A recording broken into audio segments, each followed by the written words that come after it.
So when you're saying something serious about making a decision, Krishna's telling me I'm seeing something else because I've heard this so many times.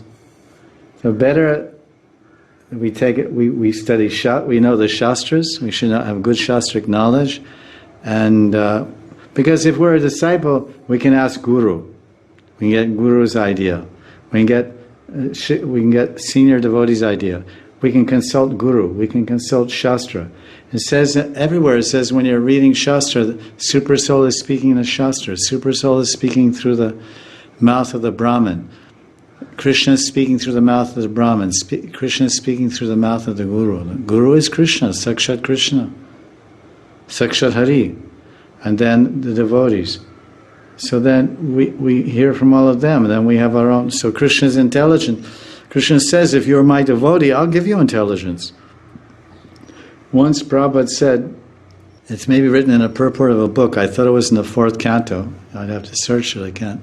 I'm just recalling from my memory of 42 years. But I remember once, 2 things Prabhupada said. He said, you should understand, when you meet with the Guru, directly with the Guru, and you speak with him or inquire from him, that you're directly meeting the Super Soul. Super Soul is directly speaking to you through the form of the Guru. The Kripa Shakti Murtiya Bhagavan.